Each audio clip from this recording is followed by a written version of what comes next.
শালবনের পাশে ছোট্ট গ্রাম হাসিপুর। সেখানে থাকে দুই দুষ্টু কিন্তু বুদ্ধিমান ভাইবোন, টুনা আর টুনি।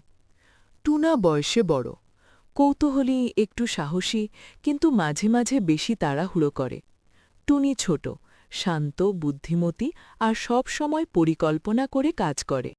টুনা, ওই পাহাড়টার দিকে দেখ। দূরের কালো পাহাড়ের চূড়ায় সবুজ রঙের আলো জ্বলছে।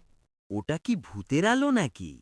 হঠাৎ গ্রামের লাউডস্পিকারে ঘোষণা ভেসে এলো, সবাই সাবধান, আজ রাত কেউ আলু পাহাড়ের দিকে যাবে না। যত নিষেধ তত কৌতূহল বাড়ে।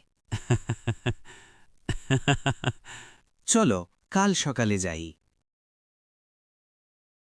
দাদু, একাথি ওটা বহু পুরনো মানচিত্র। আলো পাহাড়ের ভেতরে নাকি একসময় বিজ্ঞানীদের গোপন ল্যাব। বিজ্ঞানী মানে রোবট টোবট আছে?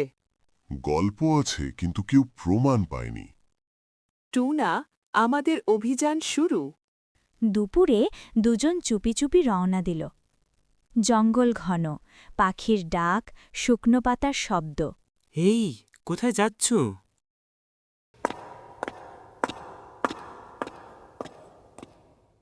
আলো পাহাড়ে। ওখানে গেলে নাকি মানুষ গায়েব হয়ে যায়। গায়েব না, রহস্য আছে, আমরা জানব। আমি আসব, তবে ভয় পেলে দৌড়াবো।